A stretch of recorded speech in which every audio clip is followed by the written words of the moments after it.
Pemirsa News TV Pontianak, jumpa lagi bersama saya Gali Wahyudi di Gali Talk Show. Dan hari ini pembahasan yang akan kita bahas adalah perekonomian Kalimantan Barat menuju Indonesia Emas tahun 2045.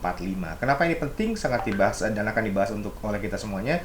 Karena salah satunya adalah ada pergeseran pusat perekonomian dan perkembangan perekonomian, terutama untuk Kalimantan Barat. Apa yang mesti dilakukan? Persiapan apa yang akan dilakukan? Terutama untuk generasi muda. Mereka akan menjadi fondasi yang paling nanti untuk melanjutkan perencanaan ekonomi, master plan ekonomi yang sudah dibuat oleh senior-senior kita. Pemirsa, kita akan ngobrol bersama beliau adalah pengamat ekonomi Kalimantan Barat, sekaligus dosen di Perguruan Tinggi Kota Pontianak. Beliau adalah Pak Andi Bong. Pak Andi, apa kabar? Baik. Sehat Pak ya? Baik, sehat. Luar biasa sekali. Terima kasih Bapak Terima kasih. untuk datang ke sini. Ini pembicaraan yang menurut saya cukup berat bagi saya pribadi, tapi mudah-mudahan kita akan buat simple, kita akan buat lebih mudah dimengerti oleh masyarakat, terutama untuk mereka-mereka yang mendengarkan generasi milenial dan Gen Z tentang masalah perkembangan perekonomian menuju Indonesia Emas 2045. Ya. Sebelum kita bahas lebih lanjut Pak, Indonesia Emas itu dalam konteks apa yang dimaksud di sini, terutama dalam ekonomi? Ya, jadi Indonesia Emas itu adalah satu konsep perencanaan jangka panjang yang dibuat oleh pemerintah Indonesia untuk merencanakan Indonesia menuju dari negara berkembang menjadi negara maju untuk siap bersaing dengan negara-negara maju lainnya di dunia. Itu adalah konsep dari Indonesia Emas tahun 2045. Betul. Nah, berbicara soal itu berarti persiapannya bukannya sudah lebih lama ya? Berarti dari beberapa tahun yang lalu, dari beberapa mungkin belasan atau mungkin dari puluhan tahun yang lalu, bahwa peta perkembangan ekonomi itu sudah kita tahu. Ya. Perkembangan ke arah mana yang akan dilakukan. Nah, sejauh ini seperti apa perkembangan perekonomian sebelum kita bahas Kalimantan Barat Indonesia? Digempur pandemi, digempur reformasi tahun 98 yang ternyata kalau dari data yang saya dapat, bahkan faktanya secara setelah krisis ekonomi tahun 98, pertumbuhan per kapita Indonesia belum pernah mencapai angka setinggi itu dan stagnan di kisaran 3,5 yang sebelumnya harusnya mencapai 5,42%. Betul. Nah, kita stagnan 3,5 untuk menuju ke pertumbuhan ekonomi yang lebih pesat lagi itu. Apa yang akan terjadi? Perkembangan ekonomi seperti apa yang mesti dipersiapkan di Indonesia oleh Indonesia? Ya, jadi pemerintahan Presiden Jokowi menetapkan kalau kita ingin menjadi negara maju di tahun 2045, maka rata-rata pertumbuhan perekonomian Indonesia itu minimal berada di kisaran 5,4. Ya, jadi kalau pertumbuhan ekonomi itu bisa stabil di 5,4 gitu ya, atau 5,5 dan itu berkelanjutan sampai 2045, maka niscaya perencanaan supaya Indonesia bisa menjadi sebuah negara maju itu bisa tercapai. Nah, bagaimana kita mencapai tingkat perekonomian, pertumbuhan ekonomi yang 5,4, 5,5 itu? Ya, yang pertama ya kita, pemerintah Indonesia berusaha menggerakkan roda perekonomian Indonesia yang dimana masih banyak didominasi oleh UMKM.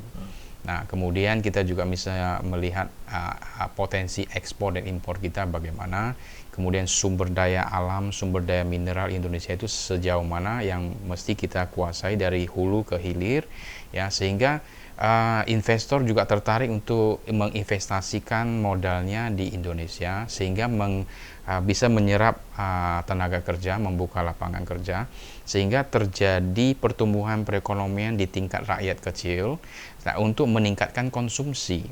Nah, sehingga perekonomian Indonesia yang didominasi oleh konsumsi baik oleh pemerintah dan swasta maupun rakyat itu bisa membuat tingkat pertumbuhan negara Indonesia itu sampai ke titik 5,4-5,5% per tahunnya dan bisa stabil sampai 2045 untuk mencapai rencana Indonesia Emas di 2045 itu. Oke, baik. Ya. Berarti target kita adalah menuju negara maju. Betul. Di 2045. Ya. Perekonomian juga bertumbuh besar. UMKM yang ya tidak selamanya akan menjadi UMKM ya, akan Betul. menjadi usaha besar dan lain-lainnya. Betul. Nah, Pak, saya melihat bahwa secara ekonomi kita adalah bangsa yang besar. Betul. Secara jumlah penduduk, kita juga adalah jumlah penduduk yang besar. Tapi secara produksi, kita mungkin agak sedikit minim daripada negara-negara yang lain. Tapi secara konsumsi, Pak, secara konsumsi, negara kita, masyarakatnya adalah sebagian besar adalah konsumtif tipikalnya. Dan kita biasanya, sejauh yang saya tahu, adalah target pasar dari produsen-produsen luar untuk Indonesia. Barang apapun, tren apapun akan dilahap oleh konsumen kita yang ada di Indonesia. Betul. Bagaimana Bapak melihat potensi ini? Ya. Ini potensi atau masalah sebenarnya? Nah, tergantung kita melihat dari sudut pandang mana, Pak ya. Kita melihat ya, setiap ada produk yang baru, terutama teknologi, itu selain diluncurkan di China, diluncurkan di India, kemudian dia juga luncurkan di Indonesia gitu kan. Ini adalah negara-negara dengan jumlah populasi yang besar. Iya. Sehingga marketnya itu, peluang pasarnya itu supaya laku ya harus dipasarkan di negara-negara dengan populasi yang besar itu. Nah, Indonesia selain dia juga menjadi pasar, nah pemerintah Indonesia juga terus berjuang dan merubah keadaan supaya kita juga yang menciptakan pasar itu. Ya, investor menginvestasikan modalnya di Indonesia, dia bikin pabrik di Indonesia, menyerap tenaga kerja di Indonesia, kita belajar teknologinya, kita belajar proses pembuatannya dari A sampai Z, sehingga Indonesia juga menguasai dan Indonesia juga bisa mandiri ke depannya gitu loh. Kita tidak berharap semuanya dari luar negeri begitu. Oke, jadi memanfaatkan potensi yang kita punya, sumber daya manusia dan sumber daya alam, itu untuk menjadi potensi pasar yang bisa di-create sendiri. Betul. Dan dikelola sendiri oleh bangsa kita. Betul, terutama untuk perekonomian. Nah, Pak, kalau melihat perkembangan ekonomi sekarang ekonomi yang sedang pesat-pesatnya adalah salah satu negara yang menguasai perekonomian adalah Tiongkok, China, dengan berbagai macam sumber dan informasi-informasi. Ini membuat peta perekonomian agak sedikit lebih berubah. Mulai dari ekspor, impor, dan lain-lainnya. Pengaruhnya untuk Indonesia ini apa? Ya. Terutama untuk Kalimantan Barat ya. Kalimantan Betul. Barat kan kebetulan kita berada di tengah, di bagian depan kalau untuk dari pemetaan. Kalau kita lihat nanti kita bahas ini. Ya, baik. Ini lebih mendekati ke sini. Betul. Lebih dekat ke sini. Apa pengaruhnya untuk Indonesia? Perkembangan ekonomi Tiongkok yang sedang gila-gilaan pesat sekali. Apakah Indonesia yang harusnya juga menjadi produsen bisa mengikuti jejaknya atau tetap akan menjadi konsumen? Ya.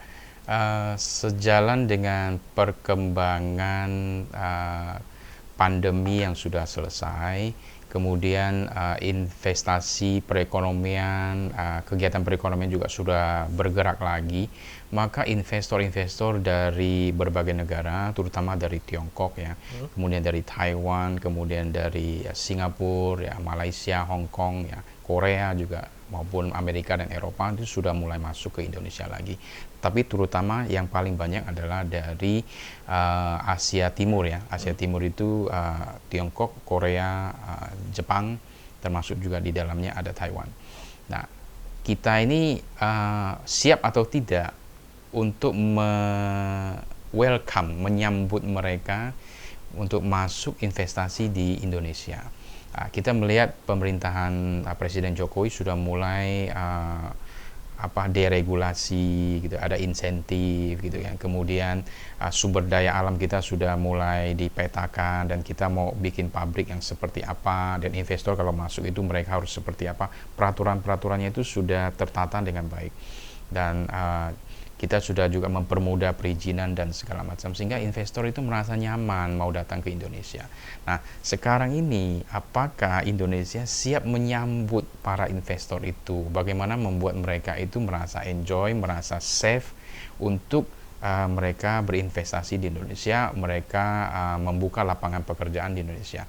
Nah, apakah kita sudah siap secara SDM itu gitu loh. Kalau pemerintah sudah mengcover dari segi pertahanan dan keamanan gitu ya, deregulasi, kemudian capital in dan capital out-nya itu sudah tertata dengan rapi. Nah, kita di masyarakat tingkat bawah sebagai tenaga kerja, apakah kita sudah siap welcome itu terjadi di Indonesia, terutama di Kalimantan Barat. gitu loh ya. Oke, baik.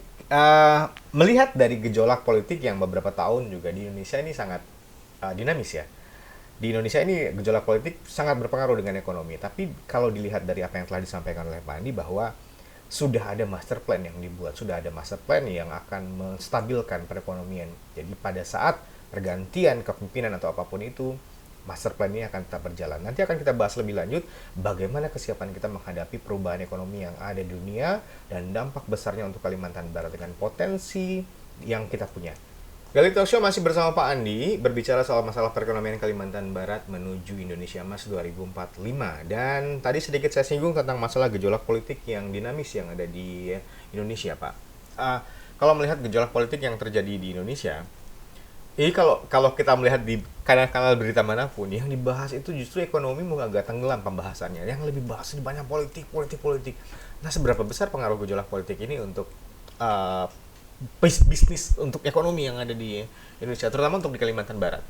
Oke, tanpa kita sadari atau tidak, sebetulnya semenjak era pemerintahan Pak Jokowi, ya dari beliau duduk sampai sekarang ini sudah masuk ke tahun yang ke-10, ya. Jadi beliau saya lihat berusaha untuk menguatkan stabilitas perekonomian Indonesia dengan satu keadaan bahwa siapapun pemimpin negaranya, perekonomiannya, perencanaan jangka panjangnya tetap berjalan, tidak akan terpengaruh. Ya, itu kita bisa melihat dari negara-negara yang maju, siapapun yang menjadi pemimpinnya, terjadi perubahan apapun dalam stabilitas politiknya, itu tidak akan mempengaruhi kegiatan perekonomiannya gitu loh. Contohnya Jepang gitu ya, kemudian Inggris, ya Jerman, Italia gitu kan. Itu terjadi pergantian kepemimpinan, tidak ada terjadi goncangan terhadap perekonomian. Negara maju, nah, Pak ya. Itulah yang ingin pemerintahan Pak Jokowi terapkan di Indonesia, bahwa kita punya perencanaan dan biarlah itu tetap berjalan. Ya, pemimpinnya orangnya yang berganti tidak masalah, tetapi sistemnya itu sudah ada. Sudah gitu. ada. Ya. Sudah dibenahi secara sistem, Betul, sudah dibenahi. betul. Nah, kalau berbicara soal Kalimantan Barat nih, Pak. Kalimantan pada umumnya, Ya. IKN, ibu kota negara, Ya. akan dipindahkan ke Kalimantan. Betul. Apa dampaknya untuk Kalimantan Barat dari segi ekonomi? Oke. Nah, kita melihat bahwa kalau kita lihat peta, Pak ya, ini Oke, kita balik ke peta ini. Ya, Kita peta, sudah ya. menyiapkan ini. Ini ada peta, di sini ada peta Indonesia, peta Kalimantan, dan peta dunia secara umum serta Oke. pergerakan ekonomi. Apa, Pak? Bagaimana penjelasannya seperti itu? Jadi ibu kota negara itu kan ada di tengah-tengah di Pulau Kalimantan. Tetapi Pak Jokowi sudah mempersiapkan pelabuhan internasionalnya itu di Kalimantan Barat, yaitu di Kijing itu, ya di daerah Kijing. Nah, ini bisa mengcover logistik ya, kontainer perdagangan dunia itu dari Pontianak menuju ke Asia Tenggara, yaitu di Singapura maupun di Malaysia, kemudian mengcover sampai ke Thailand dan Vietnam, naik lagi mengikuti alur Laut Cina Selatan, dia bisa juga nanti ke Hong Kong, kemudian bisa ke Taiwan, bisa ke Jepang maupun di Korea Selatan, dan itu juga satu garis lurus menuju ke Shanghai.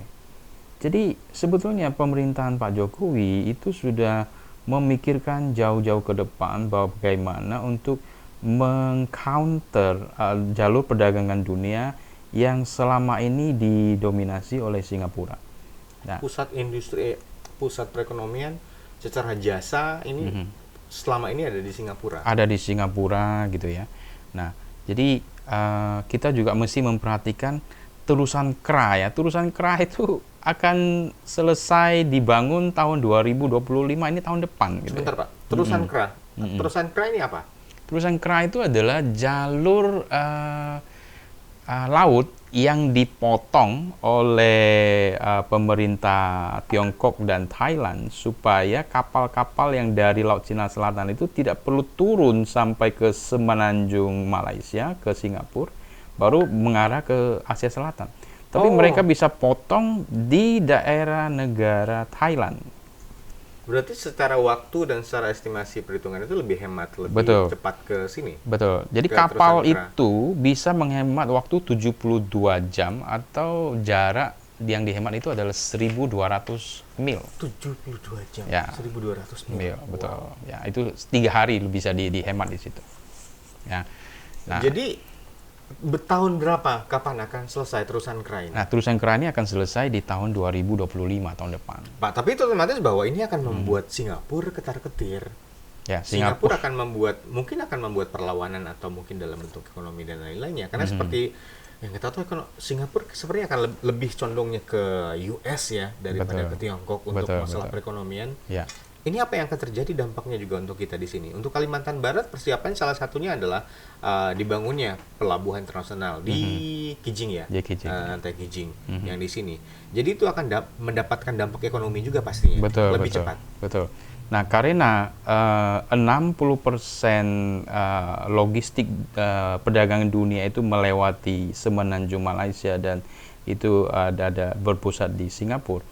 Maka sebetulnya pada saat Pak Jokowi mendirikan pelabuhan internasional di Kijing itu sudah mengcover apa yang terjadi di semenanjung Malaysia, Singapura, maupun terusan kera maupun perdagangan dunia yang 60% jumlah kontainernya itu ada di jalur Laut Cina Selatan ini gitu loh. Nah, ini sudah dipersiapkan jauh hari sebelumnya, ya kan? Nah, sehingga kita sebenarnya kena tempiasnya, kecipratan rezekinya itu bahwa Kalbar ini dijadikan sebagai pelabuhan internasional untuk mendukung ibu kota negara gitu. Oke, jadi akses untuk perekonomian juga bisa lebih bagus ya. Betul, dengan adanya betul. pelabuhan internasional yang kita Betul. miliki, dan persiapan ini sudah sangat jauh perhitungannya. Betul, Tidak betul. mungkin dalam waktu 5 tahun atau mungkin 2 Betul. tahun terakhir. Betul. Tapi persiapannya, perencanaan sudah dari jauh-jauh hari. Dan ini menarik pemirsa, bagaimana perkembangan ekonomi yang mungkin kita secara awam tidak terlalu paham tentang itu, tapi dampaknya bisa kita rasakan. PR besarnya adalah bagaimana kita mempersiapkan cipratan ekonomi, cipratan dari perubahan jalur ekonomi yang terjadi di dunia, yang dampaknya akan dapat ke kita, terutama di Kalimantan Barat, terutama untuk generasi muda, untuk pengusaha dan lain-lainnya. Apa yang harus dipersiapkan untuk menuju ke sana? Nanti akan kita tanya lagi tentang apa yang terjadi di kita. Kalau sekarang saya boleh tanya sedikit ke Bapak jelaskan sedikit masalah. Nah, data perekonomian Provinsi Kalimantan Barat, data perekonomian yang saat ini yang terupdate, bagaimana Bapak menjelaskan data? Apakah sudah cukup memadai untuk kita? Baik, secara tingkat pertumbuhan perekonomian Kalimantan Barat itu berada di kisaran 4% gitu ya. Ya, dari tahun ke tahun di kisaran 4%. Dan itu ditunjang oleh konsumsi swasta, pemerintah maupun rumah tangga itu sekitar mendekati 50%, 49, sekian gitu ya. Nah, kita juga ditopang oleh ekspor dan impor, tapi itu belasan persen. Namun sejalan dengan perubahan lokasi ibu kota negara, maka kita seharusnya bisa mempersiapkan diri untuk meningkatkan ekspor dan impor itu menjadi lebih dari setidaknya yang ada saat ini, yaitu mendekati 20%, dia ada di sekitar 18%. Jadi kalau bisa naik sekitar 5% sampai 10% itu sudah jauh lebih baik. Kenapa? Kita harus bisa mempersiapkan diri untuk bersaing dengan infrastruktur logistik yang ada dan diperlukan di untuk mengangkut barang dagangan yang dari China maupun dari Asia Timur, Jepang, Korea, Taiwan ya menuju ke Indonesia. Ya, kenapa? Ini akan menjadi salah satu titik ya pelabuhan internasional yang penting untuk mendukung perekonomian Indonesia secara lebih besar lagi. Karena selama ini berada di Tanjung Priok maupun di Surabaya, ya. Jadi ini ada satu titik lain lagi yang lebih luar di arah utara, sehingga untuk mengcover kemajuan perdagangan yang didominasi oleh Tiongkok. Oke, baik. Secara di atas kertas atau di peta, kita bisa melihat bahwa potensi besar yang kita miliki dan dampak yang akan kita rasakan nanti sangat besar sekali. Tapi tidak semudah itu. Ada hambatan, ada halangan, ada berbagai macam hal yang akan kita hadapi, tantangan-tantangan yang akan kita hadapi nanti ke depannya untuk mendapatkan rasa atau dampak ekonomi yang terjadi setelah ini semuanya terrealisasi, terutama dalam pemindahan ibu kota. Berbicara tentang perkembangan ekonomi dunia yang luar biasa pesat dan salah satu dampaknya yang kemungkinan besar harusnya akan dirasakan oleh Kalimantan Barat, Indonesia, kita bisa melihat bahwa apa yang disampaikan oleh Pak Andi memang sangat mencengangkan, memang sangat membuat kita wow. Tapi pada faktanya di lapangan pasti akan ada hambatan, pasti akan ada tantangan yang akan kita hadapi. Terutama untuk bagi generasi muda, bagi generasi milenial dan Gen Z yang nanti akan mengambil estafet ekonomi ini. Persiapan seperti apa yang akan mereka lakukan, yang harus mereka lakukan untuk menghadapi perkembangan ini. Pak, berbicara soal hambatan, sejauh ini menurut Bapak sendiri, hambatan-hambatan yang akan terjadi dan atau sudah dihadapi sendiri untuk mempersiapkan perkembangan perekonomian ini, hambatan dan tantangan yang harus kita selesaikan. Baik, sebetulnya sejalan dengan perencanaan dari pemerintah pusat bahwa kita perlu ada revolusi mental, ya kan, revolusi sumber daya manusia, gitu kan. Jadi kita perlu berubah supaya kita mengikuti kebutuhan dari pasar dunia bisnis dan dunia kerja, ya kan. Kemudian dari segi bisnis ya, kita melihat perekonomian Indonesia ini banyak UMKM, ada 2 jutaan ya UMKM yang aktif. Tapi seberapa banyak UMKM yang aktif itu mereka sudah memposisikan diri bahwa yang namanya usaha itu selain offline sudah harus online juga gitu loh. Kenapa? Zaman sekarang ini perilaku konsumen, perilaku perekonomian itu tidak melulu ke offline, tapi sudah ke online, ya. Nah, siapkanlah itu dan berubahlah sesuai dengan tuntutan zaman dan kebutuhan zaman, ya. Sehingga perekonomian Indonesia itu bisa terus ditopang oleh UMKM dan semakin kuat gitu ya. Karena UMKM itu sebetulnya adalah salah satu pilar perekonomian, sokoguru perekonomian bangsa begitu loh. Bagaimana dengan kualitas SDM? Apakah kita sudah siap untuk menghadapi itu? Nah, bicara SDM, terutama kita di Indonesia dan khususnya kita di Kalbar ya, bahwa dari data yang ada minat baca kita itu masih kurang gitu ya. Namun kita ini terutama di Kalbar ya, kita lebih banyak nongkrong di kafe, nongkrongnya di warkop gitu ya. Saya tidak mengatakan itu tidak baik, tetapi marilah kita memfokuskan diri atau mulai memperhatikan bahwa tuntutan dunia kerja, tuntutan bisnis itu sudah bergeser dan kita harus bisa mempersiapkan diri menyambut datangnya perubahan perilaku perekonomian yang semakin modern. Ya, kita sudah mulai berubah dari teknologi 4G menuju ke jaringan 5G. Bahkan kita juga nanti akan menuju ke 6G. Ada negara tertentu yang sudah masuk ke 6G. Nah, kita yang masih di 5G ini kecepatannya, speednya itu sudah mulai berubah gitu loh. Ya kan? Jadi kalau dulu kan biar lambat asal selamat, itu nggak bisa gitu. Sekarang cepat dan tepat. Cepat dan tepat. Jadi bagaimana kita bisa cepat dan tepat? Ya kita mesti berpikir ya, berperilaku dengan cara-cara yang sesuai tuntutan zaman gitu loh ya. Nah, saya sering ngomong ke mahasiswa saya, kalian sekolah ya sampai SMA, kemudian kalian kuliah, ya kalian berorganisasi, belajar teknologi komputer, ya kalian belajar bahasa Inggris. Setelah lulus, umumnya adalah kalian mencari pekerjaan, kalian melamar kerja. Itu sangat umum. Atau ada sekian persen yang terjun ke dunia bisnis. Nah, itu juga umum. Tetapi yang saya soroti adalah Anda melamar pekerjaan. Nah, pernah Anda berpikir bagaimana caranya saya mempunyai skill yang berbeda, justru ada kemungkinan tidak ya pekerjaan yang mencari saya gitu. Bukan saya yang mencari pekerjaan. Betul. Coba kita berpikir sedikit terbalik begitu. Nah, bagaimana caranya kemungkinan itu bisa terjadi? Ya, salah satunya sesuai dengan tuntutan zaman, kebutuhan zaman ya adalah bahwa cobalah untuk belajar bahasa Mandarin sebagai bahasa yang kedua secara internasional. Kenapa? Investor-investor yang masuk ke Indonesia itu sudah mulai berbasis bahasa Mandarin.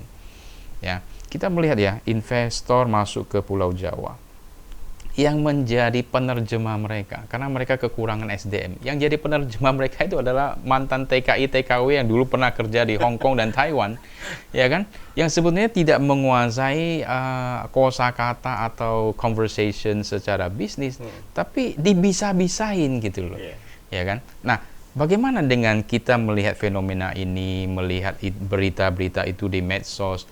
Apakah kita masih perlu santai, nongkrong, atau kita sudah harus terpacu untuk meningkatkan kualitas SDM kita, terutama dari segi bahasa Mandarin, supaya kita ada kemungkinan pekerjaan yang mencari kita, gitu loh. Ataupun kalau bukan pekerjaan yang mencari kita, pada saat kita melamar pekerjaan, kita menjadi calon yang diprioritaskan. Karena apa? Kita mempunyai kelebihan tertentu yang calon lain tidak punya itu. Gitu. Nah, apakah kita ada berpikir ke arah itu dan mulai mempersiapkan diri? Oke. Gitu. Baik, menarik nih Pak. Berbicara soal masalah tadi yang ini seringkali kita dengar bahwa minat baca generasi muda yang masyarakat kita yang sudah semakin menurun hanya baca headline-nya tapi tidak baca isinya. Betul. Saya pernah mendengarkan pendapat bahwa ternyata tugas kita, tugas generasi terutama untuk yang senior adalah bukan generasi kita yang kehilangan minat baca, tapi justru mereka belum menemukan minatnya. Jadi akhirnya mereka tidak tertarik untuk mencari tahu apa yang mereka ingin tahu. Kalau mereka sudah ketemu dengan minatnya, mereka akan mencari tahu. Salah satu caranya dengan membaca. Dan itu informasi-informasi yang penting untuk mereka. Dan tugas kita, masyarakat siapapun itu adalah membantu siapapun yang ada di sekitar kita, terutama untuk generasi muda menemukan minatnya, baik itu di bidang ekonomi, di bidang bisnis, di bidang politik, di bidang seni atau apapun itu. PR besar untuk generasi kita. Dan terakhir nih Pak, apa pesan terakhir yang mau disampaikan untuk yang sedang menyaksikan kita di tengah gejolak ekonomi yang sedang luar biasa dan arah perekonomian yang sedang luar biasa? Apa pesan-pesan yang mau Bapak sampaikan? Silakan. Oke. Dari kita ngobrol dari menit pertama sampai sekarang ya, kalau pemirsa memperhatikan dan menyadari bahwa realita itu ada, apakah apa yang kita bicarakan ini bisa membuat mereka berpikir untuk maju menghadapi tuntutan dunia bisnis, dunia kerja? Mereka mau mengembangkan diri atau tidak? Kalau tidak, mereka akan dipinggirkan, mereka akan ditinggalkan. Nah, mereka yang mempersiapkan diri itu yang akan maju, yang akan diterima bekerja, yang akan menerima orderan bisnis gitu ya. Karena apa? Mereka mempersiapkan diri sesuai dengan kebutuhan pasar, sesuai dengan tuntutan zaman. Salah satunya adalah teknologi, kemudian bahasa Inggris dan bahasa Mandarin. Ya, marilah kita menumbuhkan diri, ya, sadar diri bahwa ini penting, dan ujung-ujungnya adalah nanti akan mendapatkan penghasilan yang lebih tinggi kalau kita menguasai persyaratan-persyaratan atau tuntutan bisnis maupun dunia kerja yang berbasis teknologi, kemudian bahasa Inggris dan bahasa Mandarin. Apakah Anda punya hati untuk berubah? Kalau punya, mari kita berubah ke arah yang lebih baik. Oke, baik. Terima kasih Pak Andi. Sebenarnya perbincangan kita soal masalah perekonomian dan perkembangan ekonomi tidak cukup dalam durasi segini ya. Bisa mungkin berpanjang lebar lainnya. Tapi intinya adalah kita akan membuka mata, ingin membuka wawasan bahwa perkembangan sudah tidak bisa kita tahan lagi. Dunia berkembang, perekonomian berkembang, teknologi berkembang, siapapun berkembang. Tapi kalau SDM yang tidak berkembang, kita tidak akan mengikuti perkembangan tersebut. Jadi pemirsa, apa yang sudah kita sampaikan semoga bermanfaat. Terima kasih banyak. Mungkin lain waktu kita akan lanjut untuk lebih detail lagi. Untuk Kalimantan Barat dan semuanya, untuk generasi kita, persiapan menghadapi perkembangan ekonomi menuju Indonesia Emas 2045. Saya Gali dan Pak Andi mewakili semua rekan-rekan petugas mengucapkan terima kasih banyak. Sampai jumpa.